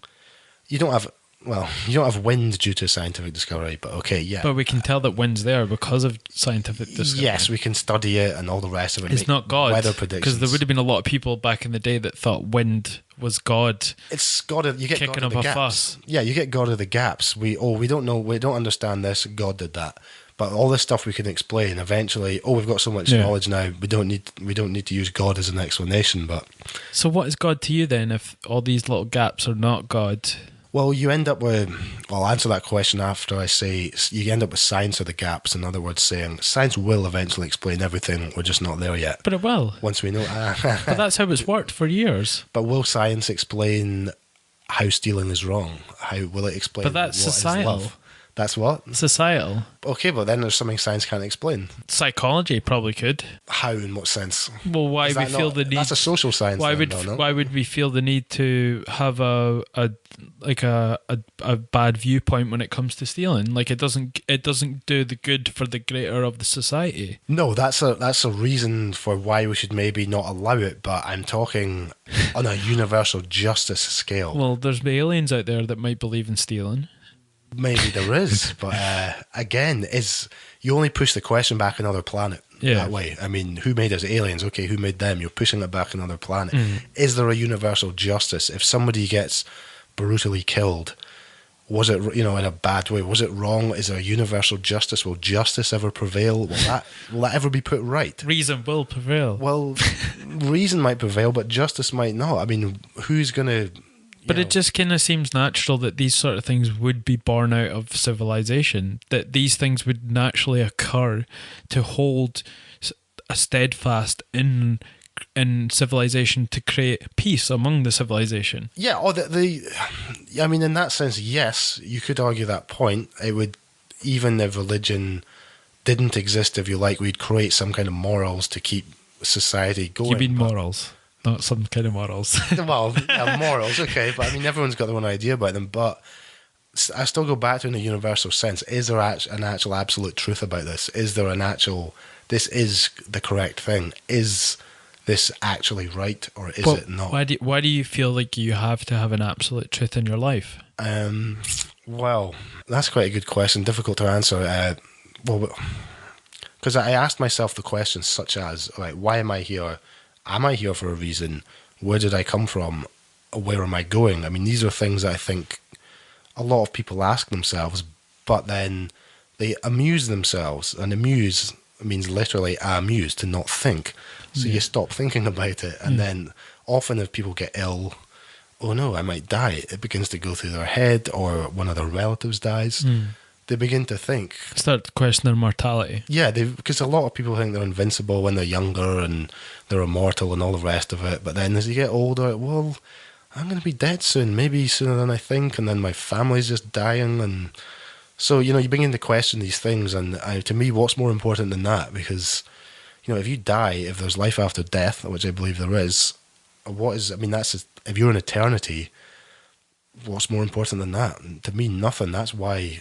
I mean, you need to find out the reason for this. You need to have an answer for these questions. Would it not suck having eternity of happiness? Well, by definition, no, because it'd be happiness, wouldn't it? But the good things about life is having nuances of being sad and then going to being happy. Like, you appreciate those moments more. More, right. Okay, So if you're in constant, happiness, I'd do my head in.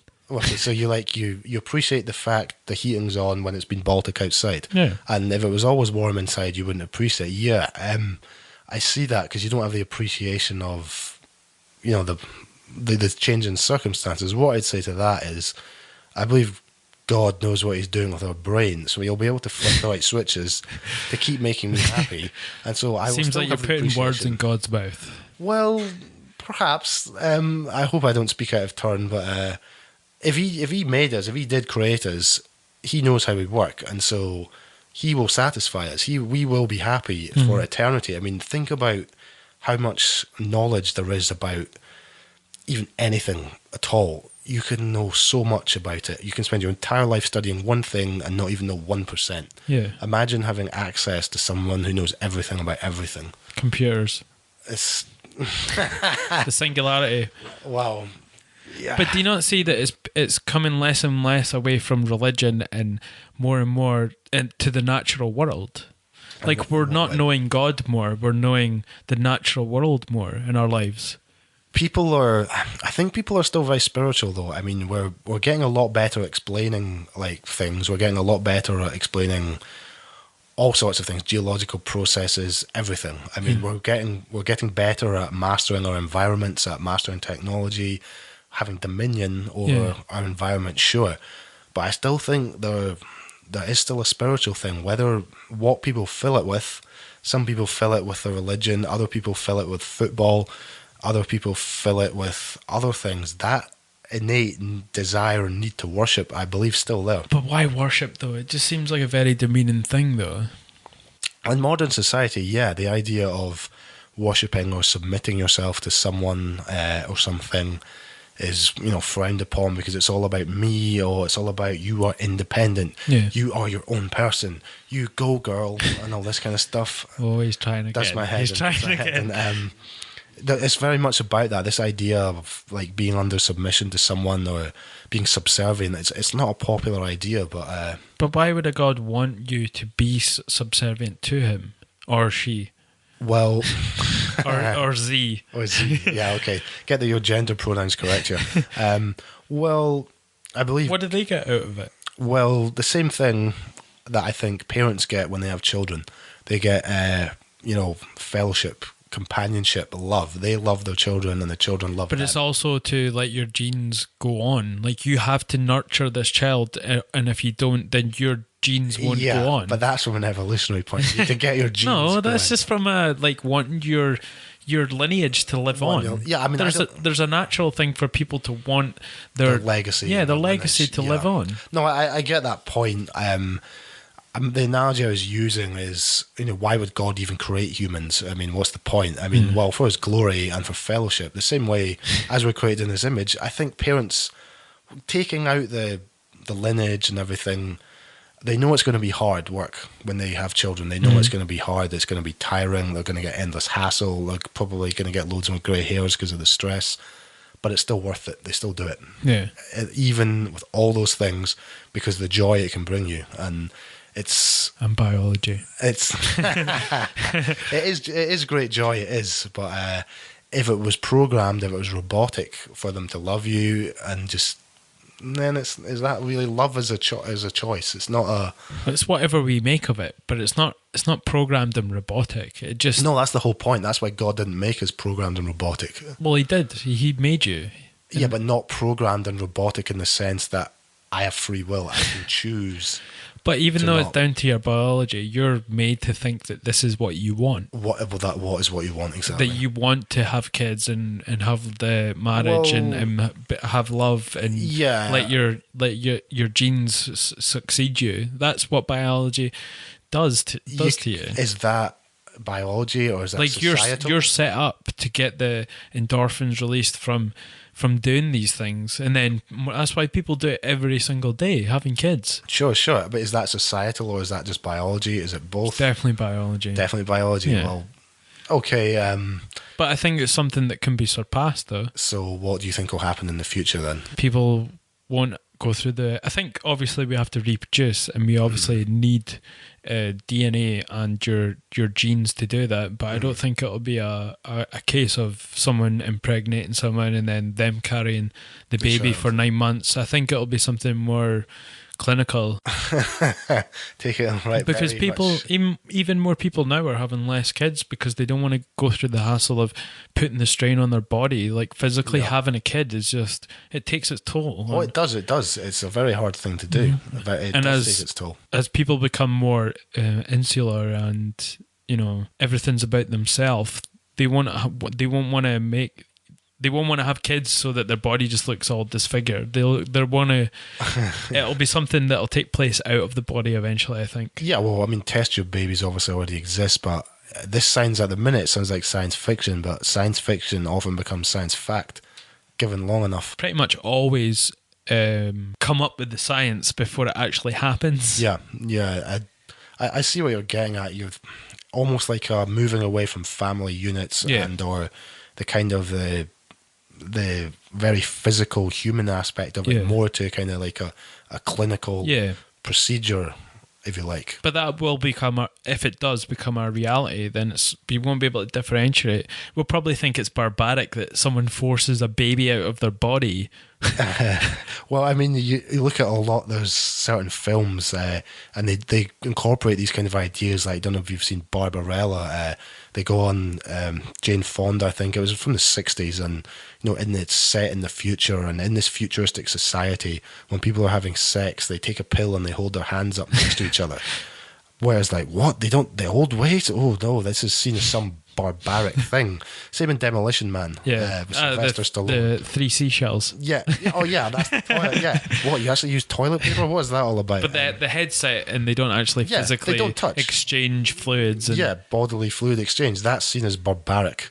I mean, but do you not think it's going to continue down that path? In some places it might. Whether it gets as full blown as that, I do believe, as you said, the biology to a degree, the sense and the drive to have your own children and even carry them yourself, I think that'll stop a lot of people going down that path. I do think it will. I don't know, man. I think there's a lot of things we used to do that you would think that people would just think, well, that's the way you are, and that's the way it's going to continue, but we just think of it now as normal. Awful. Why would they do it? And we don't even do it now. Yeah, what's like normal of today? Like circumcision. I mean, that's very close to... Nice example.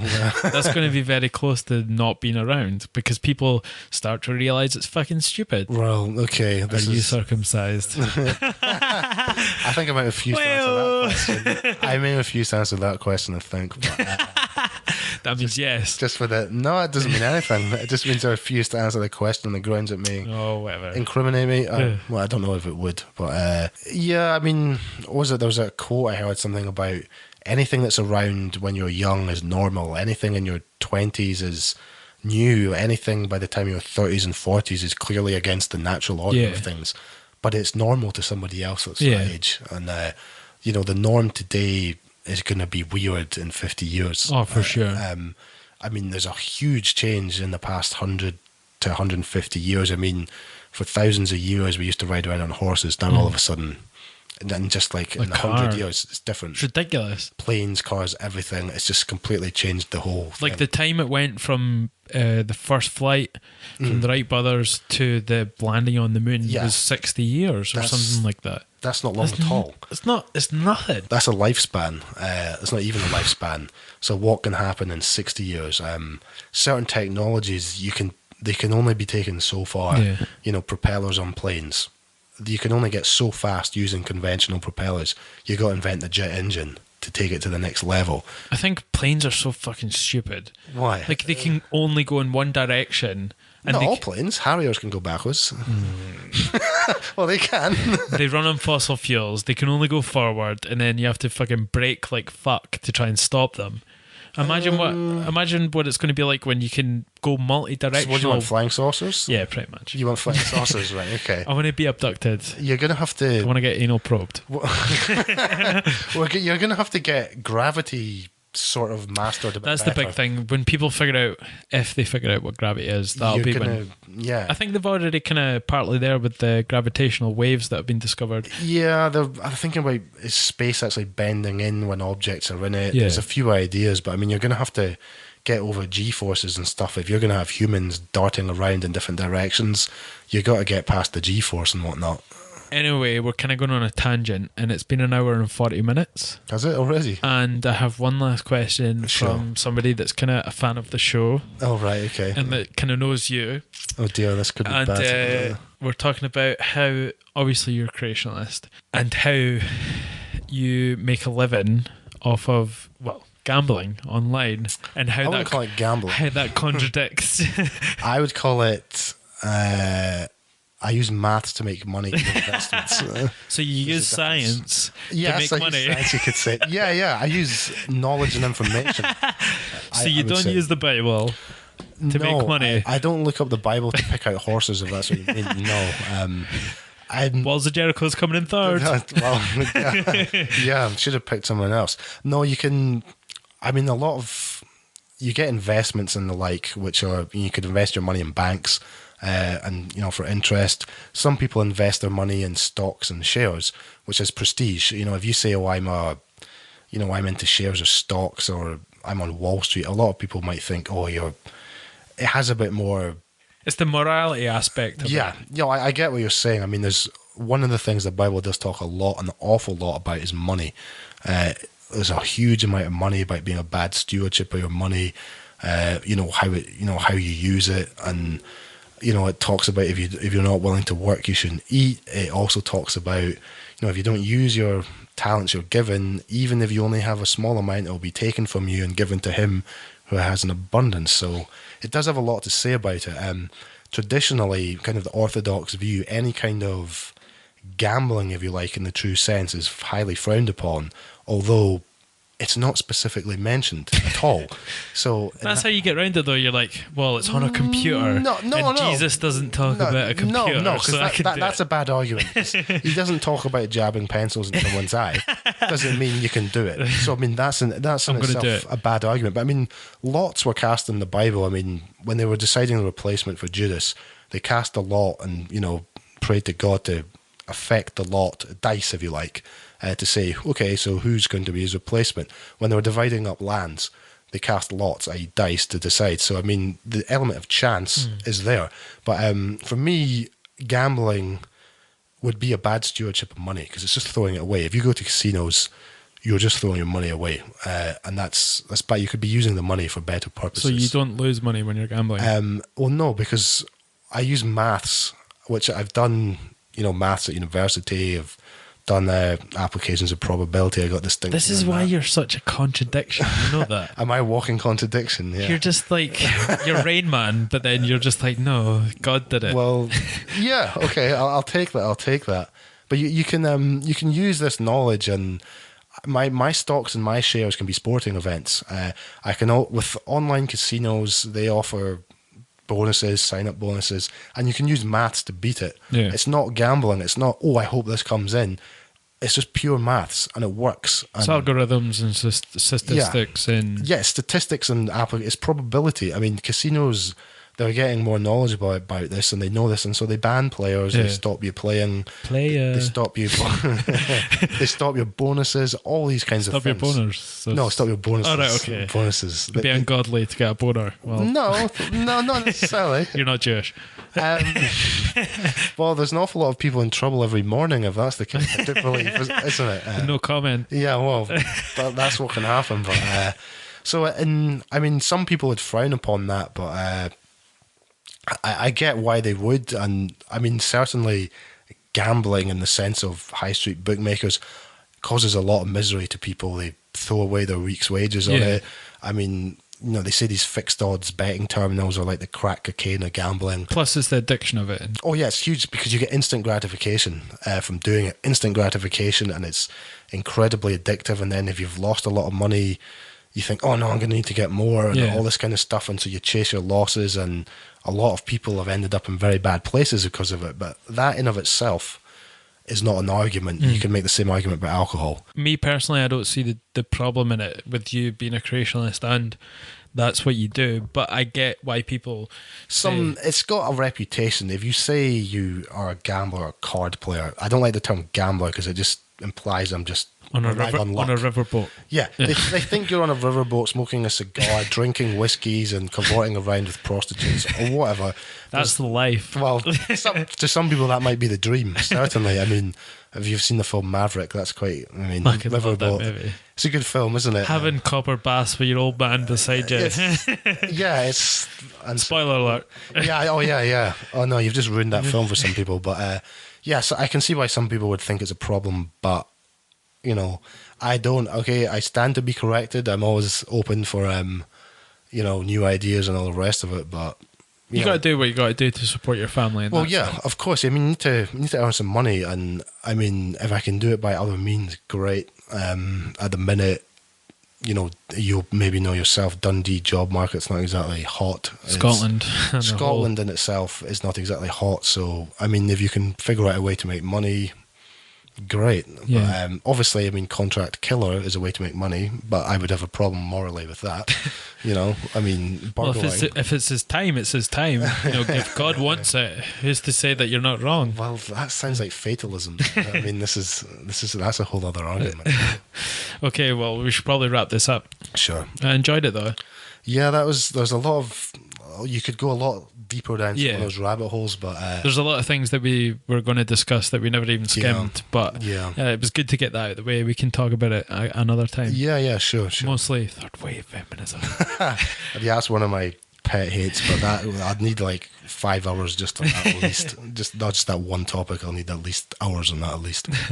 Okay, well, thanks for coming on, Kenny. Thanks, Darren. Enjoyed it, and I know you don't do the internet much, and you're not a Twitter person, are you? no, not really a massive fan of Twitter. No, Actually, you were saying that you were going to maybe start your own YouTube channel. I was thinking about it. Yeah, maybe I just like having arguments with people. Yeah. No, but Because I know you're a troll at heart, slightly. kind of. Yeah, I mean, maybe. Yeah, it'd be good just to engage and. As another way to make money, if you can monetize your channel and stuff, and if you could get paid to make YouTube videos, I mean, I could think And of worse troll ways. people. And troll, yeah, I could troll like feminists, liberals, left wingers, atheists, and make money off it. That No, seems but like I a think good it'd be thing. good if you actually got your like a YouTube channel, because even though I know a lot of people would disagree with you, I don't care what people believe, to be honest, as long as Okay. you're not harming anyone or whatever. Sure. And it's good to have a discussion and challenge your own beliefs. A civil discussion where you let people talk, Yeah. unlike feminists who talk over you.